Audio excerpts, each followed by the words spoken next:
The following presentation is non-profit and is intended for entertainment purposes only. All events within this presentation are non-canon. Batman and all related characters are the property of DC Comics, Warner Brothers, and their respective owners.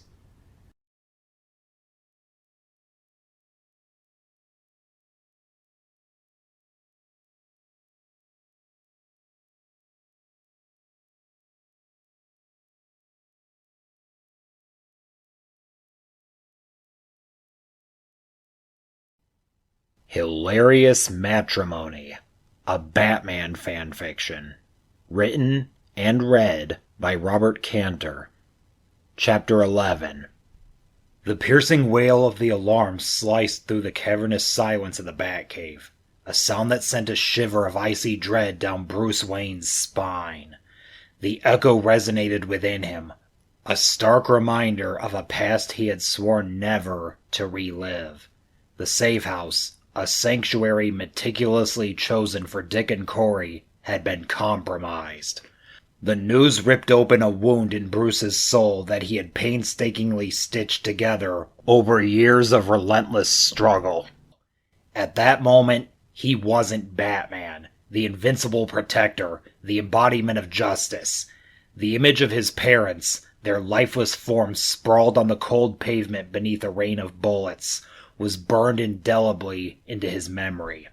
The fear, the helplessness, the raw, unmitigated terror of that night resurfaced, transforming him back into the terrified child he had once been. No!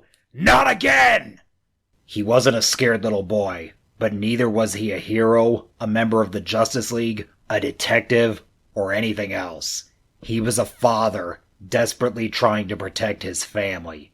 He bounded into the Batwing as fast as his mortal body would allow, and cursed himself for not being faster. "Barbara! Call Wally!" He didn't wait for a response. The Batwing was already in the air. As fast as the Batwing was, he willed it to go even faster. He hadn't been fast enough for Barbara, Jason, Gordon's wife, or Tim's father. He had been too slow to save them, and the guilt gnawed at his soul, a constant reminder of his fallibility. Bruce Wayne wasn't a man accustomed to prayer, but as the Batwing raced across the sky toward the island where the safe house was located, he found himself begging whoever might be watching and listening for mercy. "Stop me if you've heard this one before. Barbara Gordon opens the door and—" Before the Joker could finish his sentence, Corey tried to blast him in the face with a starbolt, but he dodged it. "You have? Okay, how about this one? Jason Todd walks into a crowbar and says, 'Ah!'" Corey tried to blast him again, but the Joker dodged every shot and ducked out of the room. "Oh dear, I'm becoming predictable." Corey flew down the hall after the Joker, but he was nowhere to be found. "Where are you, you crazy creep?" "Crazy? Crazy? I'm not the one dressed like a stripper at a sci-fi convention!" The Joker's voice was echoing throughout the whole house. "This may be a bit off topic, but I'm curious. Do women from your planet fight for the right to kill their babies, or are humans just uniquely crazy?" Corey looked around for any sign of the Joker or Dick, but there was none to be found. "I've seen Deathstroke's files, Stargirl, and I'm legitimately surprised that you're not as nutty as a fruitcake. I mean, I had one bad day, but you, if I'm a mess, you're a natural disaster. And now you intend to marry Bird Brat? Well, I guess Bats' family must have some pretty damn good insurance, all things considered. But seriously, wasn't one nut job in the family too much for you?" Corey yelled and unleashed a burst of energy that destroyed everything around her, but there was still no sign of the Joker. "Oh, sure, blow everything up. I'm sure that proves you're not insane. Silly girl, we're all crazy. You, me, Bats, and Bird Brat. The difference is I admit it, and I can see the funny side." Lightning flashed outside. Corey moved slowly through the house, ready to react as soon as the Joker showed his face. "Oh, I see you two have been watching Hello, Hello. Better than all the garbage you see on TV today, even with all the Nazis and the worst character write-outs I've ever heard. I can't understand why all the women are so interested in Renee. Either French women are way too easy, or Renee must simply be the best." If he's harmed one hair on Dick's head. The door down the hall was ajar. Not taking any chances, Corey blasted it. Water started pouring onto the floor. "Congratulations, you've destroyed a toilet. Here's your prize." Corey ducked out of the way in time to avoid getting hit in the face with a pie. "Listen up, star whore, because I'm only going to say this once. Everything that anyone's ever valued is all a great big joke, and marriage is one of the biggest jokes of all. You and Bird Brat are just getting to the punchline a lot sooner." Dick had warned Corey that the Joker liked to talk. He was trying to distract her, but the moment he showed himself, she would be ready to fry him. "Marriage is like a bar of soap. It smells delicious until you take a bite out of it. Think about it. You meet that special someone at the altar, you think it's going to be forever, but marriages always end in betrayal or death." Corey had heard the Joker's voice while Dick had been going through Batman's files, but it was a lot more intimidating in person. She shouldn't have been afraid, but as the freezing rain poured and the lightning flashed outside, she could hear her heart pounding. "Maybe marriage meant something once, but not anymore," laughed the Joker. "Today it's become so meaningless that anyone can be married to anything, and they never last. I once knew a man who married a cow. No, seriously, it was bound to end in tragedy, but at least she made some killer cheeseburgers." That's right. Keep talking, you ugly pointer, thought Corey. "I also knew a man whose marriage didn't survive the honeymoon. The poor bastard had a diarrhea attack while he and his wife were consummating, and she never forgave him. Sad, but hilarious." When Corey came into the next room, there were 3 puppets rigged to the ceiling. One looked like her, one looked like Dick, and one looked like a priest. "Do you, Bird Brat, promise to love, honor, and cherish until your wife starts packing the pounds and a redhead with less fat comes along?" said the puppet that looked like a priest. "Yep. Then I'll put her in a wood chipper," said the puppet that looked like Dick. "Sure, I may go to prison for the rest of my life, but at least I'll save a fortune in alimony." The puppet that looked like Corey was flung into a nearby wood chipper. "Ow! That's gotta hurt!" laughed the Joker. "What do husbands and lawnmowers have in common?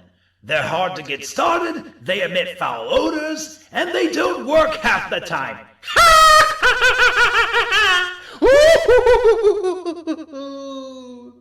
You know, I did have a few in-law jokes prepared, but Deathstroke told me that your parents are dead. There will be nothing left of him to bury, thought Corey. "What's wrong, Stargirl? No witty remarks or threats?" asked the Joker.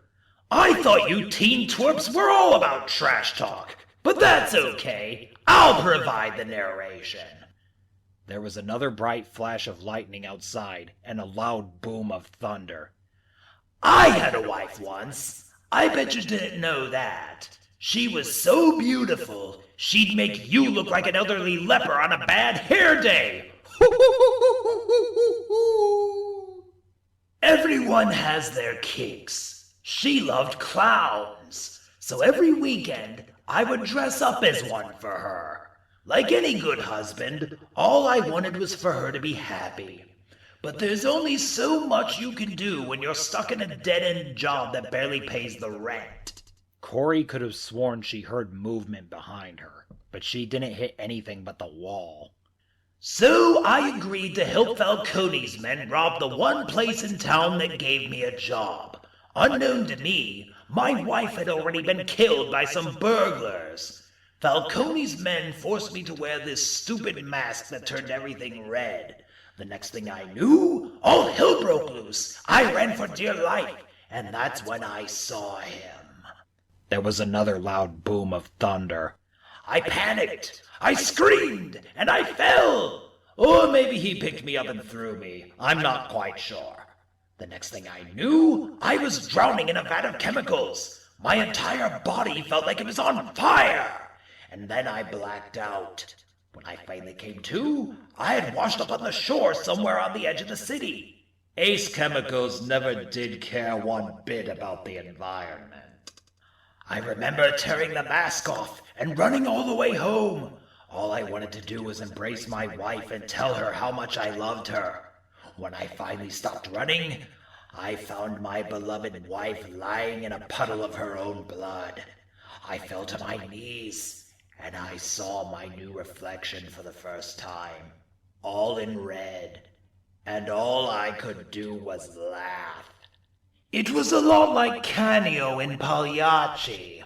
The whole house was filled with the horrible sound of the Joker singing. Lidi Pagliaccio sotto amor in fondo.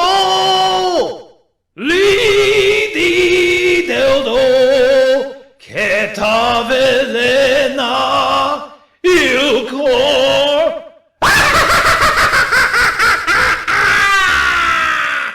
Corey realized that the laughter was coming from outside. She blew the wall down, and the Joker was right there waiting for her with 2 crowbars. I hope Bird Brat doesn't mind if I steal the first dance. Hell, I'll steal the whole bride! Corey kept her distance and tried to blast the Joker, but couldn't land a single hit. He's just a guy in a purple suit. Why is he so hard to hit? This reminds me of the last time I broke up with Harley, only with fewer energy bolts and more broken knickknacks. I think it had something to do with her cooking. The Joker started throwing knives at Corey. Now that I think about it, maybe it was something about me being too rough with her. She never complained about it during our play sessions. I swear to God, that girl must watch 50 Shades of Grey religiously. Do you ever shut up? Screamed Corey, her voice thick with rage. Not if I can help it. Come on, Stargirl. You know what a monstrous, demented gag the whole universe is. Hell, you probably know it better than me. I mean, your bitter older sister betrayed your family and planet, and you had to endure years of abuse for it. Why can't you see the funny side? There's nothing funny about it, Screamed Corey. and as for you, try laughing when you don't have lungs. Kinky. The Joker leapt up a tree after Corey, but she blasted the branch off and caught him on the way down. She threw him into several more trees, each impact resonating with a violent thud. Driven by a fierce desire to protect herself and find the man she loved, she started to beat him until she heard bones crack. He never begged her to stop. He just kept laughing. Soon his face was covered with blood. Where's Dick? Nope, I'm not singing, replied the Joker, coughing up a huge amount of blood. Then I'll make you scream. Corey started generating a starbolt in her hand, but didn't fire it. She pressed the raw energy against the Joker's chest and listened to him wail. Stop it! You're killing me! He laughed. Suddenly, another starbolt came out of nowhere and blasted Corey through the air. You! You didn't really think I was going to let the Joker have all the fun, did you, Sister Dare? Corey didn't know where the hell her sister had come from, and she didn't care. She attempted to blast Commander with a starbolt of her own, but her sister was too fast for her. Way too fast. Corey kept firing, but Commander kept dodging every shot. She was like a big black blur.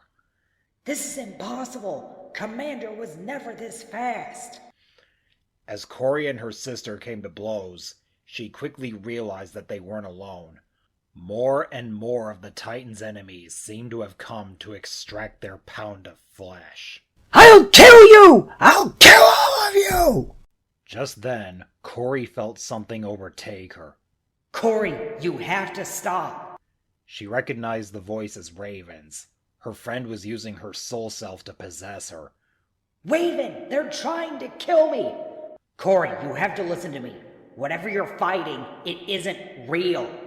Corey felt something sharp dig into her neck. She turned around and couldn't believe her eyes. It was Trigon.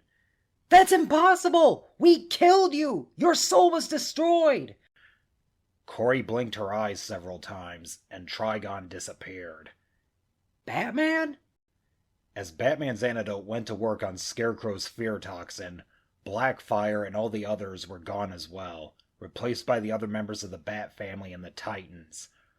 Corey's heart froze. She turned to look at what she thought had been the Joker, and screamed. No! No! What did I do? What did I do? Somewhere far away, the Joker watched and laughed as Starfire fell to her knees screaming her lungs out, while the others tried to revive Nightwing. He turned back to his chess game with the mannequin dressed as Batman. He moved Batman's queen so that it attacked her own knight. Marriage trouble already? Here comes the groom. Fall down, go boom. Whoops, he might be dead. Guess we'll have a funeral instead.